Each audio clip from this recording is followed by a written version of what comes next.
عالم آدمی کبھی کہہ دے گا صفحہ درست کر لو، تسویۃ الصفوف واجب ہے، کہنا چاہیے سر ڈکو بھائی، سر ڈکا۔ لوگ دین سیکھنے آتے، لوگ اڑی کرنے نہیں آتے، اڑی تو ان کو سکھائی جاتی ہے،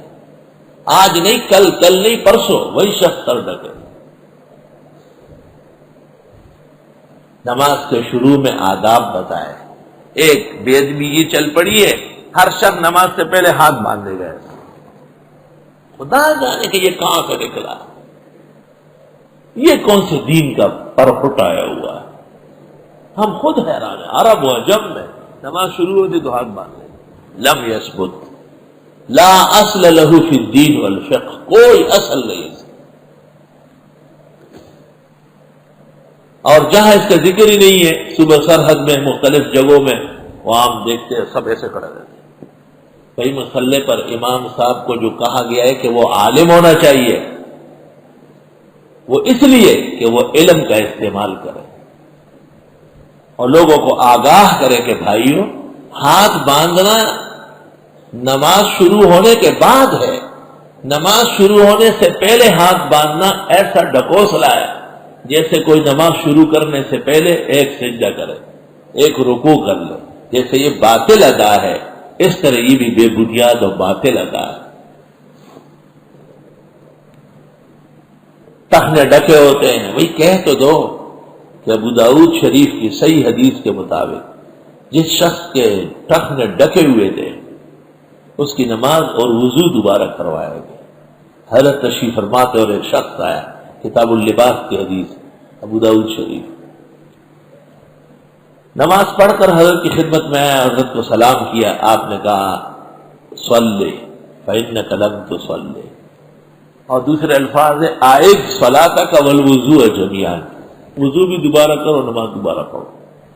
وہ چلا گیا، وضو کر کے نماز پڑھی، پھر آیا السلام علیکم، آپ نے فرمایا اعد وضوءک وصلاتک جميعا، دونوں دوبارہ کرو، بار بار۔ کتنا ادب تھا صحابہ میں، یہ نہیں کہتے کہ حضرت آپ دیکھ نہیں رہے میں نے ابھی پڑھ تو لی، اس زمانے کا کوئی بلو ہوتا تو اکھڑ جاتا، وہ تو پاک مخلوق تھے، اختارہم اللہ لصحبت نبی، پیغمبر کی صحبت کے لیے اللہ نے ان کا انتخاب فرمایا، عام لوگ نہیں ہیں، صفت و صفہ۔ 3 یا 4 مرتبہ نماز اور وضو کرنے کے بعد آ کے بیٹھ گیا، کہا حضرت یہی میرا وضو ہے اور یہی میری نماز ہے، مجھے تو اور آتی نہیں۔ تو آپ نے فرمایا صلیتا، ادھر کو ذرا ابو داؤد کے الفاظ، ولیکن اسبلت ازارک، آپ نے نماز پڑھی لیکن ٹخنے ڈکے ہوئے تھے، وَإِنَّ اللَّهَ تَعَالَى لَا يَقْبَلُ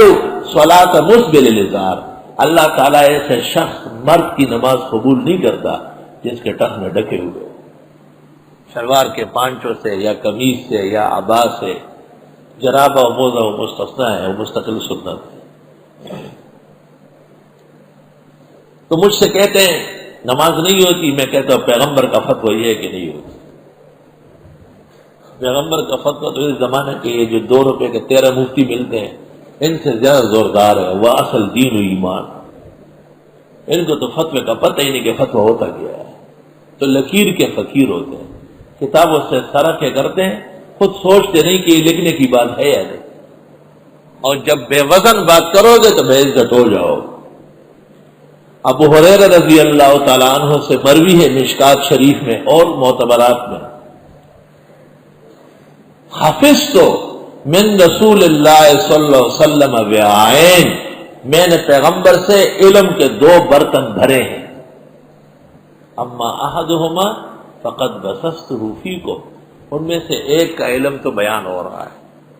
واما الآخر، وہ جو دوسرا برتن ہے اگر میں نے وہ بیان کیا لقطع ھذا البلعوم، گلا کٹ جائے گا۔ معلوم ہوا کہ بے موقع بات کرنا کبھی کبھی گردن زنی کا باعث ہو سکتا ہے، احتیاط علم کی ادا ہے، تولو اور پھر بولو، یہ دیکھ لو کہ اس فتوے کا کیا اثر ہے امت پر، اس سے امت کو فائدہ ہوگا نقصان پہنچ جائے گا۔ خیر،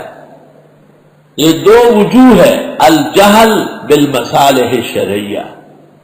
جس کے بعد شرک شروع ہوتا ہے، اور التجاوز عن الحد الشرعی، اس لیے اسلام کے اندر علم کو فضیلت حاصل ہے، برتری حاصل ہے، اور اتباع یہ علم اور عمل دونوں کی روح ہے۔ بغیر علم اور اتباع کے کوئی دین کی کوئی ادا معتبر نہیں۔